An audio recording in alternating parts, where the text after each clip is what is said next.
which has always been a thing that I think we've battled within the Bitcoin space, is like, how do we do it like the way that Bitcoin is originally intended? How do we do this properly, but also try and push to get this freedom tech in as many people's hands as possible? I think in a lot of the community, there's been a push to do things too secure for the actual needs of most people. Keeping 12 words secure. The funny thing is, though, then people say it's very easy for me to secure these 12 words.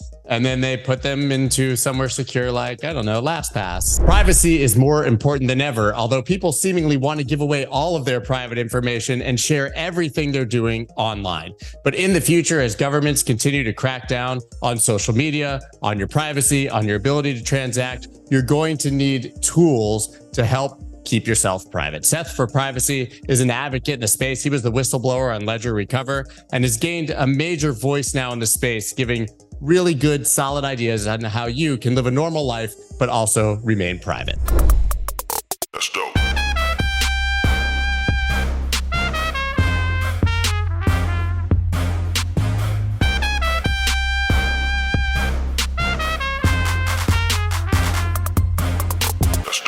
You've seemingly been on the circuit, though. You have your own podcast, of course, focused on privacy. Seems like you gained a lot more popularity and fame, and people started noticing you after the Ledger incident lately. Is that fair to say? Yeah, definitely was surprised that I think my thread kind of became the thread on Ledger Recover. Just because it was, as soon as they announced it, I was like, this seems like a terrible idea, and wanted to write up my thoughts, and just kind of took off. You want to know what's crazy is that maybe 4 days before that, I interviewed Pascal, standing in this very same room, the CEO of Ledger. And my podcast with him came out maybe an hour before your thread. Or like, an hour before they made the public announcement, it came out. Yeah. And, we superficially talked about it in the podcast that I had with him. I've spoken to him a number of times, and it just blew right over my head. Right. So like, to your credit, to see it immediately, I was kind of like, cool, you can recover your phrase, and Ledger's been a great company. I didn't even think beyond the fact that there could be issues there. Maybe just talk about what those issues actually were when you saw the Ledger Recover announced.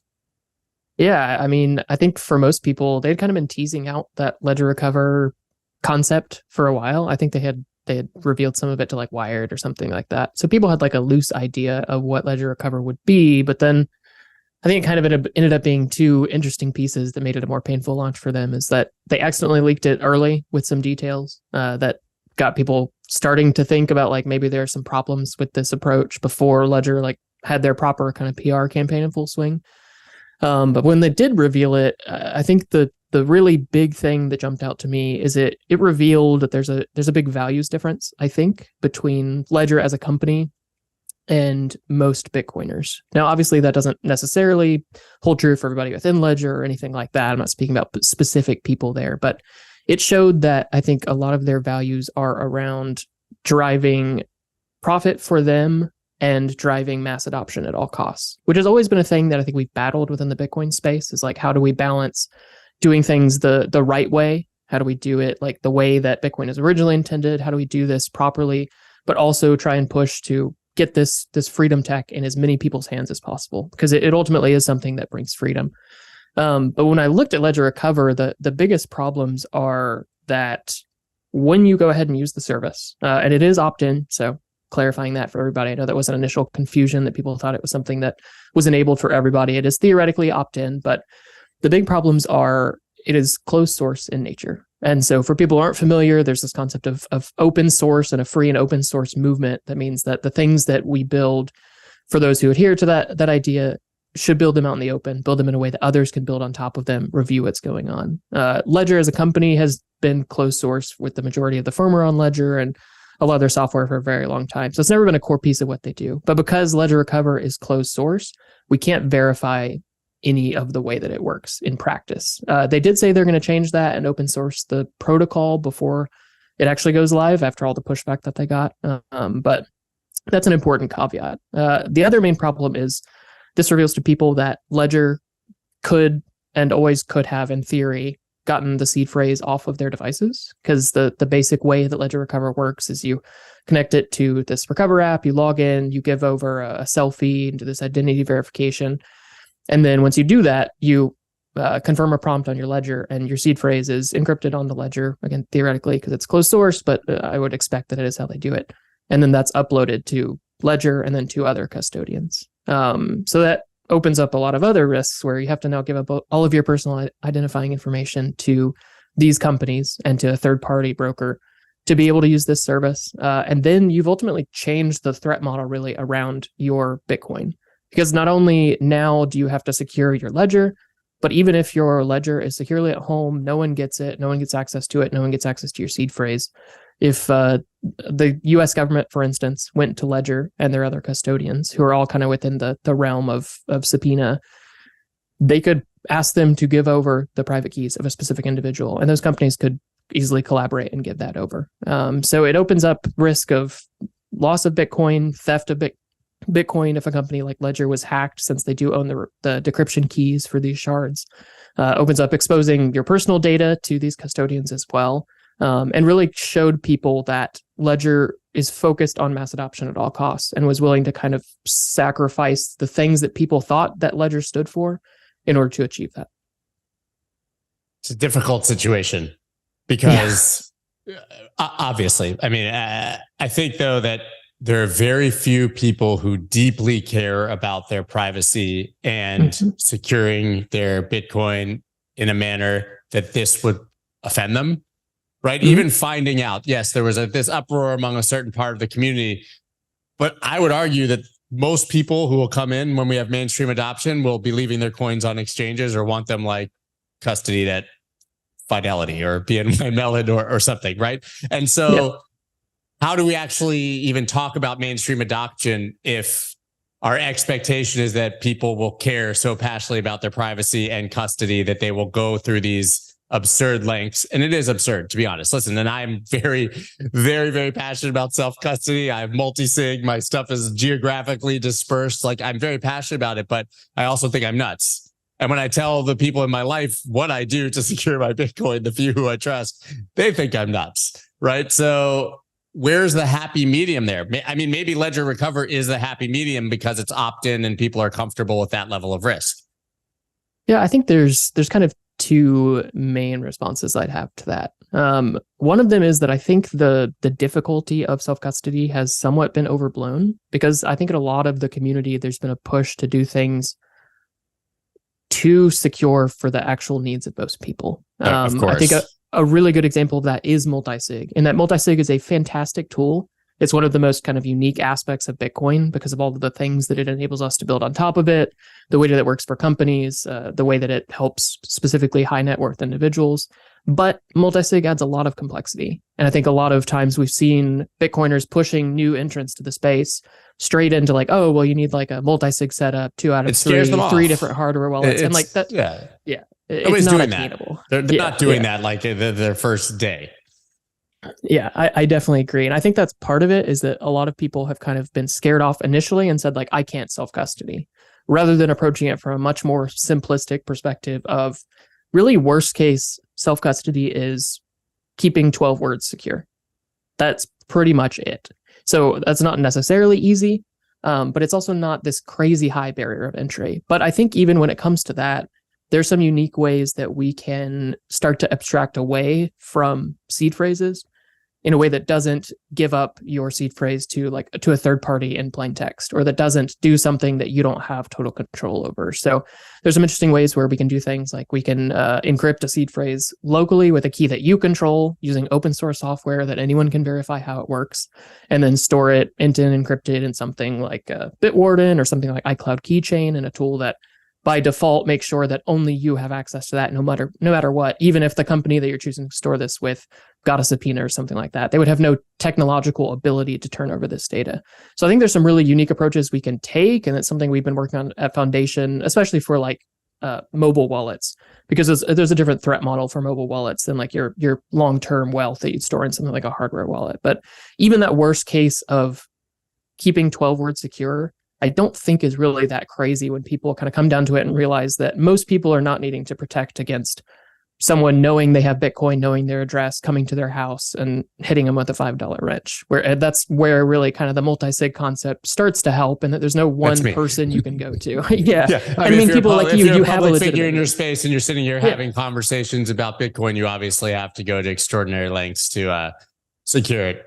Although I think that many won't. I totally agree with your point. The funny thing is, though, then people say it's very easy for me to secure these 12 words. And then they put them into somewhere secure, like, I don't know, LastPass or right. And the problem to me here, and I'm not looking to solve it here today, is that the trusted companies and sources, there's always a hacker who's trying to get ahead of them. And you have to still trust that they're going to be able to secure things. I mean, we saw the Ledger data breaches in the past. Right now, we're saying that Ledger maybe can abstract away your keys.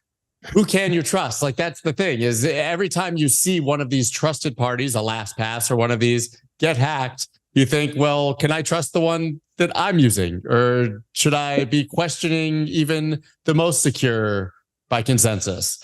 Yeah. And I think it comes down to this idea of trust minimization, like this idea of being totally trustless unless you're a brilliant, super shadowy coder and you can read and write all types of code. You're not going to be able to verify everything from scratch. But what we can do is we can minimize the trust that we're placing in these entities. So when it comes to things like hardware wallets, when it comes to things like software wallets, when it comes to things like tools that leverage encryption that only you can decrypt end-to-end encryption, I think it's really important that we use the tools available to us to minimize that trust. And open source as a movement and as an ideology and as a technical thing is a huge piece of that, because it means that we don't have to just blindly trust the things that are being told to us. With Ledger Recover, at least until they open source it, if they actually open source all of that, we have to blindly trust what Ledger's saying. With something that's open source, we can verify ourselves, or for most of us, we're going to have somebody verify it, right? Yeah, I don't think 99.99999% of people can't verify it themselves, which then, of course, leads you to have to trust someone who can. Yeah, for sure. It's an endless game of trust. I think it's very clear that open source is superior to closed source, no question there. And listen, you can't hold everyone's hand through everything. I just think that it's still a major challenge that's yet to be solved on the security and custody side. And it is probably very confusing and disorienting for new people. Because even if you come in and you say, okay, I'm going to buy a Ledger, then you get like bombarded by the entire community telling you not to do that, right? When 6 months ago, people would have said, buy a Ledger. Yeah. Things have gotten more complex. But I mean, there are good ways to do this stuff in a way that does minimize that trust. And I think that's the piece we have to fight for. Yes, we're never going to get to this, again, unless you're like some brilliant dev, we're not going to get to this total trustlessness. But what Bitcoin really does for us, and what the tools that we build around Bitcoin need to do, is minimize the trust we have to put in third parties, keep things open source and transparent, just like Bitcoin does. And that gives the user ultimately power rather than the company or the provider themselves. Is there anything compelling you've seen outside of the existing model of seed phrases and private keys that you think could be compelling, or anything that allows you to secure those in a manner where you're basically don't have access to them, don't need them, and don't need to be able to recover them? Yeah, I think when you're talking about something like a mobile wallet, I think there's very compelling options. Like what I briefly mentioned before, it's something we do with Envoy, our mobile wallet, that we call magic backups. And it's in essence, your seed phrase you generate on the device. Everything is open source, totally transparent. And then if you choose to use something like magic backups, it encrypts your seed phrase and then puts it into your iCloud keychain, which only you have access to. Not even Apple has access to that. And then we encrypt all of the data about the wallet, like wallet names, transaction labels, all that kind of stuff. And we send that to our server, but an encrypted method that, again, we can't read. Only you can decrypt with your seed. So while that does open up some potential threat models for a mobile wallet, it's really ideal because you can onboard someone to Bitcoin in 30 seconds. They don't need to understand the concept of seed words. Basically everyone in the world already has either an Android phone with a Google account or an iPhone with an Apple account. And both of those have default functionality to do end-to-end encrypted storage of this data in a way that not Android or not Google or Apple can actually access. So I think that's a good solution for mobile wallets. But that is probably not how you want to do your long-term. It's not how you want to secure millions of dollars, right? Yeah, exactly. And for that, I think something interesting, and this is something that I think needs to be iterated on more, is social recovery. So kind of taking the same concept of ledger recover, but doing it in, again, an open source way, but doing it where the custodians of the shards of your seed or of the pieces to be able to recover that are people that you know, and doing it in a way where they can just install an app, set it up, connect to you. You set this up, and it sends the so shards ledger recover with encrypted. trusted parties rather than a third party that you're unaware of or something that's closed source. That's an interesting idea. Yeah, I think that would be a good fit, and that lets you leverage your social circle for the ability to recover funds and not trusting any one of them. So even like, I mean, say you do like a 5 of 8 shards or something, you would need 5 of your friends and family to collaborate to try and recover that. So you would do some model that protects you against them being malicious. And then obviously you're the one choosing the custodian. You're not forced into this choice of these 3 custodians who all have a financial contract together, like with Ledger. So I think that's a really interesting alternative. Yeah, it is, because even if you have multi-sig, people realize then you go down the path of what happens if something happens to me and I want to hand this off to my wife, or I want my kids to understand it. You still have to have people you trust, even if you make it a complex scavenger hunt.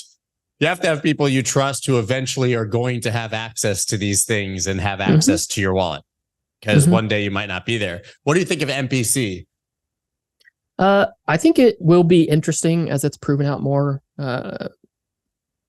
basically as it gets implemented to more things and we see it more kind of in the wild. I think it does hold a lot of very powerful potential for this type of thing, and would solve some of the potential problems with social recovery, with people being able to collaborate against you. Yeah, it would be interesting. It's not something I've dug into too deeply. I know a couple wallets use it, but the 2 that I know of are closed source, so it's hard to verify exactly how they're doing things. But that's where another, like, if these companies are building out in the open with open source code, it lets the rest of the community, the rest of the Bitcoin ecosystem, see what they're doing, iterate on it, build their own versions of it. And it breeds this environment that is so much better for the user, because there's so many more people being able to build these things out. It's not something where I want it to be proprietary. So that'd definitely be an interesting angle to explore more in the future. I mean, you go by Seth For Privacy. So clearly this isn't just about self-custody of your Bitcoin, right? You obviously have a passion for this. Where does this come from, and why is it so important to you? Yeah, I mean, for me, the idea of personal privacy didn't mean anything to me until I got into Bitcoin. I think it's one of the very interconnected rabbit holes that once you get into Bitcoin, you start to think about, now that I'm in control of my money, how do I get to be in control of the rest of my life, my food supply, my privacy, my security? All of these things start to become more, I think, interesting to you as you dive into Bitcoin. And for me, I got into Bitcoin, and then I actually got into Monero shortly after that. And Monero is a very privacy-focused cryptocurrency, open source. Shares a lot of the same ethos as Bitcoin, but it bent really wholly on digital cash and privacy. And that community is so privacy-focused that they really took me under their wing and showed me that financial privacy is essential, and that really provides the rest of the freedoms that we can have as humans. But there's also this broad need for personal privacy, because everything that we do is online these days. Literally everything. The devices that we have in our house, your light bulbs are often internet connected. Like there's so much of our lives that is being just constantly pushed into the internet, that we really are in an environment that we've never been in as a society, as a civilization. I mean, if you look 50 years ago, no one had these problems, because the worst case situation was your phone was tapped. I mean, yeah, really even 20 years ago. And so we're in this place where people wittingly or unwittingly are putting all of their lives' data on the internet and don't understand the ramifications of that. And we're only starting to really come to grips with the problems that are there. So for me, it's become a passion, because privacy is not just something to attain on its own. Just like I don't think financial sovereignty is a thing to attain on its own with Bitcoin, but it's the means to an end. And the means to an end, the how is that we use tools like Bitcoin, like privacy preserving technology, like open source code, to rekindle human freedom in a digital age, and to do it in a way that is resistant to tyrannical governments, resistant to central bank digital currencies, resistant to all of the things that are pressing around us in our time right now. And these tools are ultimately the ways that we fight back, and we get the power back in the hands of the individual rather than the corporation or the government. Well, you invoked Monero, so now I know they're tapping this conversation. We know how much whoever they are, love Monero, but you don't hear about Monero as much anymore. Listen, I was an entrant into the Bitcoin crypto world in maybe 2016, early 2017. And Monero was the talk of the town at that point. Privacy coins in general, but Monero, even for traders, just trading it for price. I've seen that it's sort of been pushed aside, banned, whatever you want to call it, in a lot of places. Is that still a pretty rabid community? Is it still a thriving project? I really haven't kept up with it.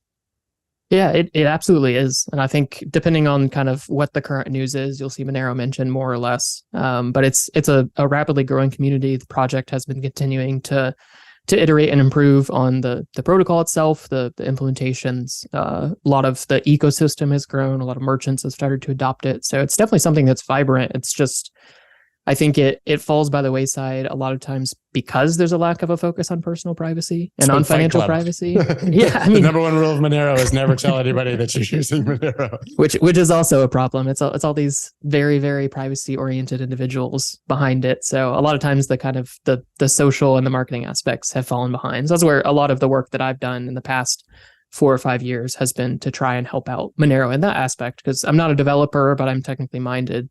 And so bringing the concepts of Monero into the real world, and also looking at what does Monero do? How does it do it? Why does it do it? And how can we bring these concepts, if not these specific tools, back into something like Bitcoin and help to improve Bitcoin at the same time?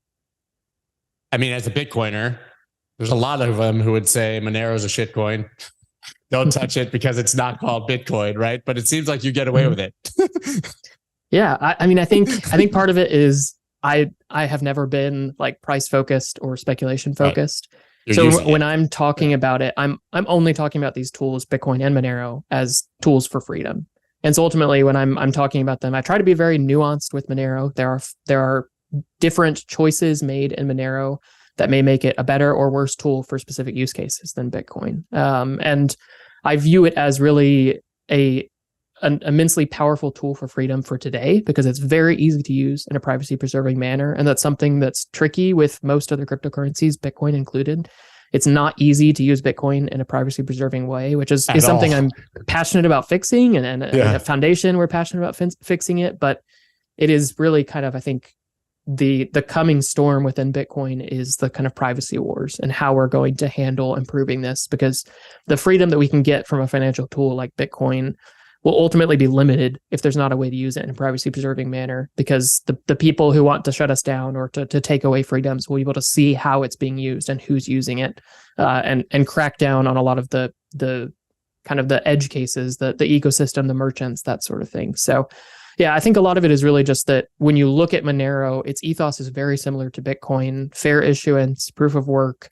It has a different approach to emissions. So it's not a hard cap like Bitcoin has 21 million. Monero has 18.4 million, but then a tail emission. So there's certainly some differences, some trade-offs, but the approaches taken share a lot of similarities to, especially how Bitcoin was started. I know a lot of the ethos now depends on kind of what communities you're in within Bitcoin, but it really shares a lot of the cypherpunk roots with Bitcoin and what Satoshi and Hal Finney and all of those we're working on from day one.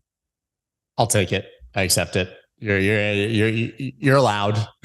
You're allowed to like whatever you want here. I got the pass, the hall pass to talk about Monero. Trust me, I'm not the guy giving out Bitcoin maxi appropriateness passes. I get on the other side of that community quite often myself. But it's funny because one of those sort of prevailing anti-Bitcoin narratives from governments and has always been that it's for criminals and it's to be private. But then you see the FBI constantly tracking down anyone who uses Bitcoin for crime so much easier than if they had used cash. So, I mean, isn't that just one of those nonsensical narratives that doesn't really hold water anyways? That, I mean, your wallet is private, who owns it? But the transactions, I mean, it's literally a transparent public ledger.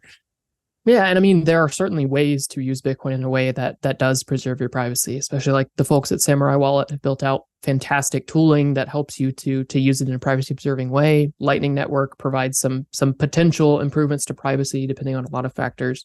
So there's certainly ways to use it in a privacy preserving manner, but the boogeyman of terrorism or drugs or whatever the latest fad is for the government to use to target tools that it doesn't like will continue to come at Bitcoin, whether or not they're true or whether or not they're true of a very small percentage. No, it all they have doesn't to do matter. is say it, then 99% of people who know nothing are going to believe it.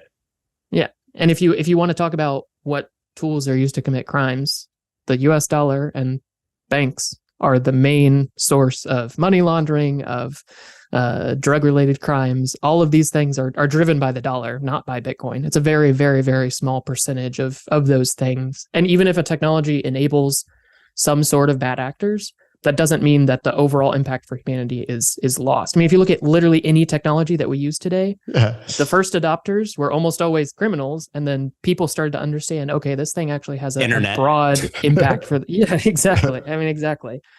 So I think it's something where they will continue to use these boogeymen to try and either scare people off of Bitcoin or attack it. And I think that the current attacks, especially against Bitcoin, are coming in the ability to trade Bitcoin peer-to-peer with other people. It's been an attack that they've been doing for a while. Yeah, I mean, a lot of these companies that were used for that have folded. I just always laugh at it because it's like a criminal's never used an iPhone, right? If a criminal makes a call to do some criminal things on an iPhone, do we ban the iPhone as the technology because it enabled them to?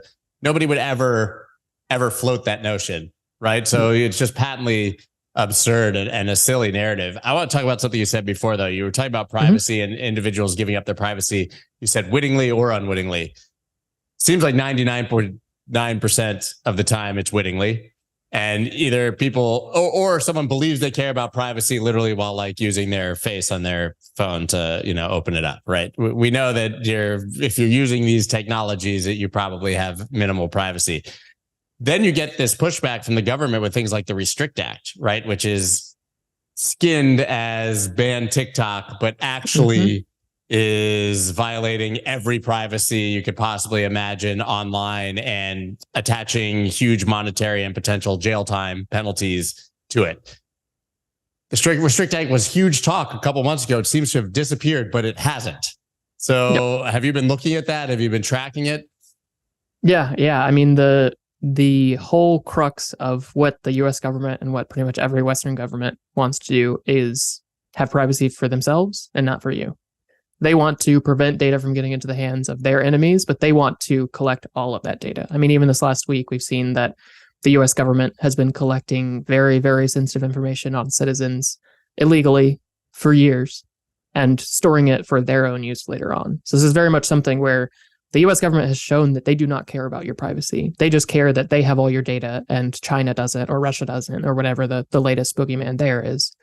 So when you look at something like the Restrict Act, you can really boil it down to it would become the Great Firewall of America, just like we have the Great Firewall of China, where they have complete control and censorship capabilities over what their citizens view on the internet, what their citizens use as far as apps, how their citizens communicate. The proposed legislation in the Restrict Act essentially opens that door for the US and being able to quickly censor and ban any specific app or communication method that they want. And then, like you said, impose crazy fines, crazy jail time. I think it was, I can't remember exactly. It was $250,000 in 20 years. I'm not looking at it, but it was something for using a VPN. VPN. For using a VPN. Yeah, for using a VPN to access to access a site that was the thing is that which I think has become the norm for government and regulators as well when they're tagging crypto, but to be exceptionally vague, right? Anything that is a foreign government, just a million things could fall into that bucket. They never mentioned crypto, but you could certainly apply almost any crypto to how they were saying it. You could apply any foreign website, and never did it mention TikTok. Mm-hmm. And if you want to ban TikTok, ban TikTok.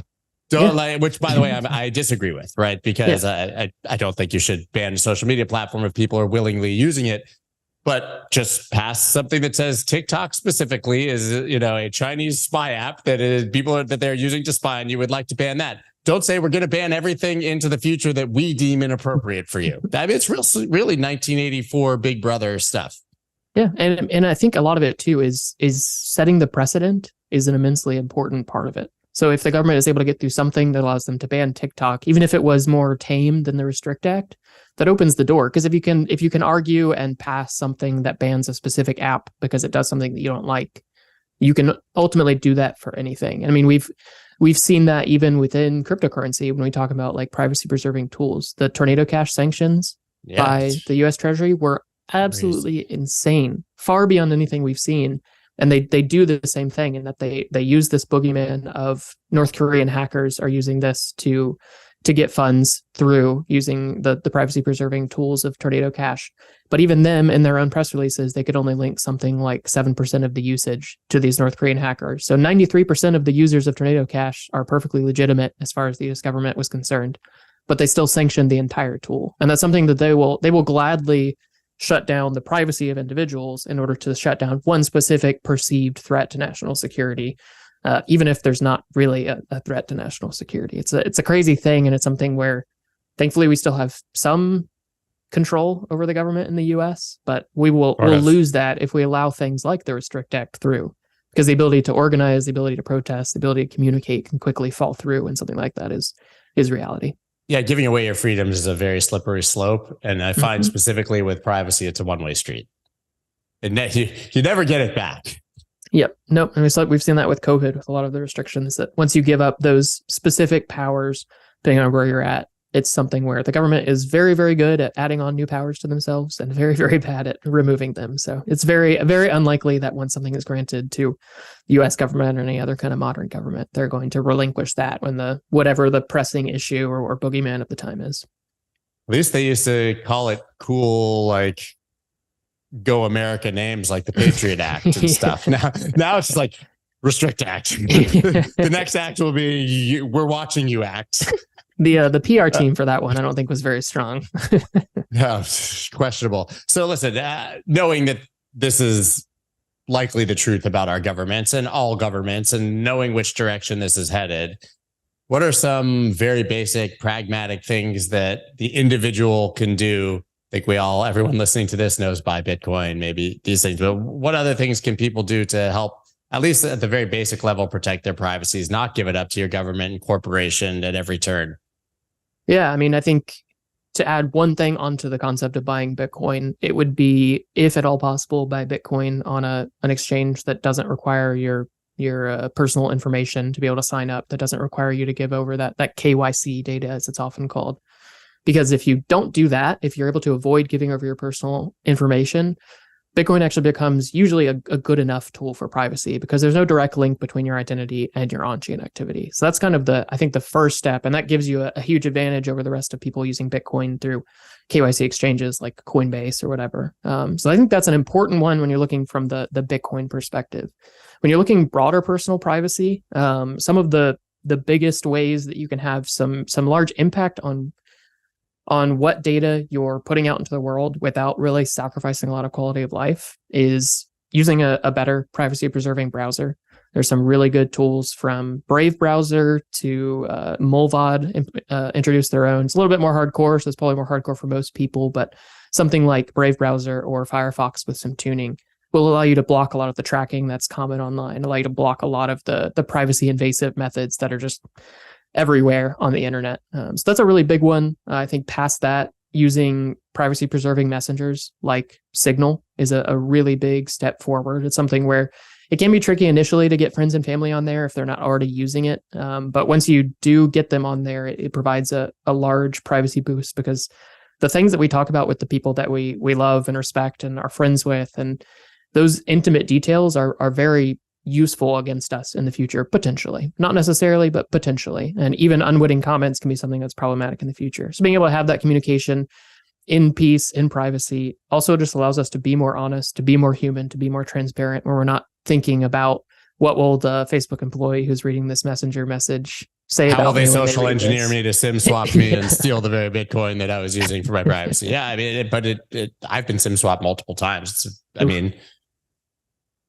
And the reason is because they socially engineer you with that very kind of information, or by looking at your Facebook page and they swipe you. But I want to talk about how you can buy Bitcoin in the United States without KYC, AML, without being concerned about being in violation of some future regulation that we know is probably coming. Yeah. I mean, the best ways right now, there's really, I think, three of the most important tools for US people specifically are RoboSats, Bisq, and something called Agoridesk. So let's go in that order. So RoboSats is a very, very cool way to purchase Bitcoin using the Lightning Network specifically. in a way that doesn't reveal your personal identity, gives you very, very good privacy, but allows you to trade cash for Bitcoin or gift cards for Bitcoin or Zelle for Bitcoin or Cash App, lots of different payment methods, and be able to buy Bitcoin from someone else, get it directly into your Lightning wallet without ever connecting your identifying information. It's really straightforward to use. They have their own Android app that you can install. They have a website, though it operates over Tor, so there's a little bit of a hurdle because you'll have to get the Tor browser to use it properly.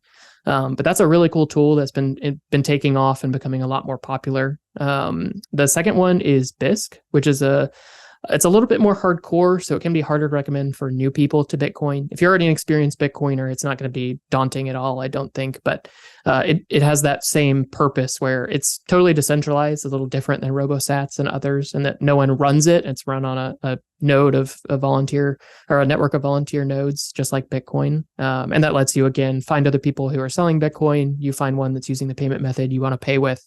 You pay, they transfer the Bitcoin, and there's security mechanisms in place to protect you so that you can't lose your fiat and not get the Bitcoin or something like that.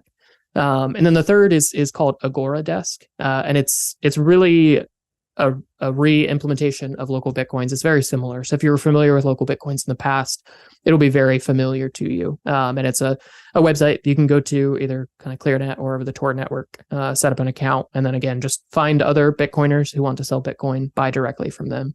And that's normally how it works. In order to avoid having to give up your personal ID, you usually have to buy directly from other people. And there is no law specifically against that right now. There have been some cases of them prosecuting people who do like massive volumes, like $300,000 or something in Bitcoin a year. So if you're doing it for regular purposes, there's absolutely no law against it at the moment. But that is, again, where privacy is so important and where you are protecting yourself a lot, in that if for some reason the US government went crazy and made a law that you cannot trade Bitcoin with another US citizen, which would be crazy, but I know that they would love to do that in the future. Yeah. Doing this now, rather than starting with a KYC exchange, starting to learn these tools and use them now, gives you much better privacy and much more plausible deniability around that in the future when you use them and you're not linking your ID directly. And then you may want to also learn more advanced kind of privacy tools like Samurai Wallet or Sparrow Wallet to learn how to gain further privacy. But that's not necessary for most people, but it's something that everyone should look into and start to get comfortable with as well. Yeah, I mean, listen, the government wants to know if you have a foreign bank account. The government certainly needs to know every stock and every asset that you own. I don't think it's a far leap for them to view Bitcoin through that same lens. So even if you buy it in a non-KYC manner, they're going to want to know one way or another that you have it. And if you don't somehow report it, that's going to be some sort of violation in the future, if I had to guess. Yeah, absolutely. And obviously, I'm not recommending tax evasion or anything like that. No, I mean, right now, they would require if you to buy it and you don't sell it. It's not even a taxable transaction. So, I'm not talking even about tax evasion. It's just, that's why you can never sell, guys. It's fine. It's never, ever sell Bitcoin. Doesn't like it. I remember having Corey from Swan on, and he was like, we don't have a sell button on Swan. It's like, you have to call us. It's a one-way street. Yeah. So it only comes in, never, ever, ever goes out. So, I mean, it's a pretty scary world, and once you really start going down this rabbit hole, it's hard to keep the balance of being sort of fearful about this or thinking about it all the time and actually living a normal life. But it does really not seem like there's a path to more privacy in life with the evolution of this technology. And there's just too much technology and too many ways for them to track us. They just couldn't do that in the past. You talk about 50 years ago, like you said, they literally would have had to come in and tap your phone, and you would have happened to have the conversation that they needed to hear on that specific phone. Yeah. Yeah. I think it is easy to be demoralized. I think that's one of the most common problems when you start to dive down the privacy rabbit hole.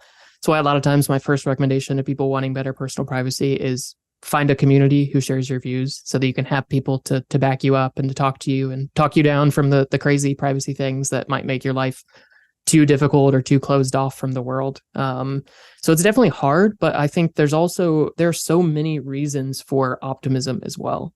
I mean, Bitcoin is the first and foremost reason for optimism, in that even though governments are going crazy, even though the financial policy in the world is insane, even though they're cracking down on the usage of cash, tools like Bitcoin break that open for the world. They break that open for us in the US. They break that open for anyone who is willing to jump in, learn about it, and start to use it. So tools like Bitcoin the open source ecosystem is producing so many valuable privacy preserving tools. I mean, Signal is a fantastic, very approachable example of that. And that you just install it, you use it just like iMessage, and you're gaining extremely strong privacy that no one, not Signal, not the US government, not anyone else can break through to read those communications. So it's something where even though there is constantly this kind of demoralizing deluge of bad news when it comes to personal privacy, there's also so much optimism because we have amazing tools being built out, improved. We have many, many, many more people waking up to the need for personal privacy. I think we've seen a large amount of change in that area with different governments' responses to COVID over the past few years. We saw a lot of people start to think like, what happens if the government decides they want to close things down, if they want to prevent people from traveling freely, those sorts of things. So I think there are so many reasons for optimism, but I definitely understand that when we talk about all this this demoralizing news, it's easy to lose heart. But thankfully, we do have tools. I mean, imagine where we'd be if we didn't have open source software, if we didn't have privacy tools like Signal, like Tor, like strong VPNs, if we didn't have Bitcoin. Bitcoin had never been invented. How would we approach the kind of the economic future that we're looking at right now? It's crazy to think where we could be, but where we're not because of these tools and because of the things that we can do with them once we wake up, understand the need for them, and just start to use them. We'd have highly inflating cash in our mattresses still, like in the past, right? We'd all be gold bugs, I guess. Bars, shaving off gold to pay for your haircut. That's circular economy. Yeah. But isn't the end game of all this then, with the evolution direction the governments are going to central bank digital currency? I mean, if we believe that the money is really the source of all of these, the end game for, all of this privacy violation, then a central bank digital currency has to be a government and central bankers' wet dream. Right? Oh yeah. Yeah. I think that we've already seen many, many governments around the world starting to explore them. I mean, China, just like with anything else authoritarian and surveillance oriented, is leading the charge with the digital yuan and the ways that they're implementing that and incentivizing citizens to use it, even though it sacrifices their privacy and their control over their money. And we will absolutely see that within Europe, within the US, I would think within the decade at the very latest. So it's something that we will have to come face to face with. And it's something that governments love because it's the wet dream of control. You have the ability to not only surveil everything that happens in your citizens' financial interactions from start to finish, every single, your $1 cup of coffee, well, no cup of coffee is $1 anymore, but your $5 cup of coffee, whatever you're buying, they would know exactly when you're buying it, how you're buying it, where you're buying it. And then even worse than that, something we've never seen is they would have the ability to just pull money directly from your account, and it would be the federal drop it right in. Yeah. Or want your drop taxes, it right take in. it out. Want to drop that stimulus, but you can only spend it on shoes, and it's got to be by next Tuesday. Mm-hmm. Oh yeah. They would have so many new levers to mess with our financial sovereignty that it is pretty terrifying. And it's interesting because I think they leverage the success and the growth of Bitcoin actually as a way to kind of pave the path towards CBDCs, because they can talk about Bitcoin bad, Bitcoin brings all these bad things, FTX, look at all the problems, but we can do it the right way, and we can bring a digital currency. The technology is great. It's just the actual asset that's bad. Yeah, we've heard that. Yeah, blockchain, not Bitcoin, right? Yeah. Oh, for sure. And that's, I think, something that they'll drive on. But again, it is going to come. I don't know that there's a way we can protect ourselves against that we can stop it from happening. But again, continuing to use tools like Bitcoin now, pushing hard. I mean, obviously, I think we still have some kind of democratic control in the US. So pushing very hard for laws that at least slow down the spread of CBDCs. We already have states like North Carolina and Florida creating legislation that would ban CBDC usage within the state. So there's some interesting protection that we can have in the US, and states' rights play an important part of that. But ultimately, it's getting your foot into the circular economy of Bitcoin before CBDCs come, getting used to how it works, getting used to actually using it to buy and sell goods. I think that's another piece where a lot of Bitcoiners just buy and hodl. And I understand the mentality, but if something like CBDCs come and all your favorite merchants switch to using the CBDC and none of them support Bitcoin, it's not going to be useful to you. Yeah, you have to start to embrace this world where Bitcoin is not just a store of value. It is a method of exchange. It is digital cash. And we really need to lean into that, both with on-chain and with Lightning and Bitcoin. So again, there's obviously reasons to be worried. but so much optimism because of the tools that have been built, because of all the amazing people building around Bitcoin, helping to grow and improve it, and all the educators in the space working on it. There's a lot of hope for optimism. So where can people follow you after this conversation and hopefully stay updated on all the things we need to do to protect ourselves? Yeah, so the best place for kind of my broad content is probably just Twitter. @Seth For Privacy is my handle there. And then if you want to follow my podcast, which I'm a little bit more intermittent in posting to it at this point, just because I'm busy with other things, but that's Opt Out is the name of the podcast, or @OptOutPod on Twitter. And then the majority of my content now is actually coming out through Foundation. I'm head of content at Foundation, where we build Bitcoin-centric tools to help you to reclaim your digital sovereignty, help you reclaim your privacy. And so the vast majority of my content now is going into their blog, going into some really exciting things that we're working on to help in the broader freedom space as well. But that's another good place. foundationdevices.com is where that blog is. You can learn more about us, learn more about what I do there, and read the blog post that I'm putting out. I'm glad that you're a privacy advocate. You're sharing all this information rather than moving up into the mountains in a small shack and keeping your privacy truly, right? Because a lot of people who believe in this stuff aren't going to come on podcasts and show their face and have these conversations. So I think it's very important. Yeah. I made a hard but conscious decision that I was going to show my face. I was going to have a well-known pseudonym. I'm not super hard on the anonymous side, because I think there's value in kind of being a bridge to the privacy community and helping people to see the need and see that real, normal, everyday people with families care about privacy, take steps to preserve it, and want to help others do the same. So it's definitely something that's important and something that I hold dear, and so thankful for the opportunity to come on a podcast like this and talk about these concepts. Awesome, man. Well, thank you so much for your time and for sharing those very even just practical tips on very basic steps that people here who run into that wall of, okay, now I care about my privacy. What do I do? I'm glad that now we have a few ideas that you could share. And I think that'll send people properly down the rabbit hole. So thanks once again. Yeah, absolutely. Thanks, Scott. That's dope.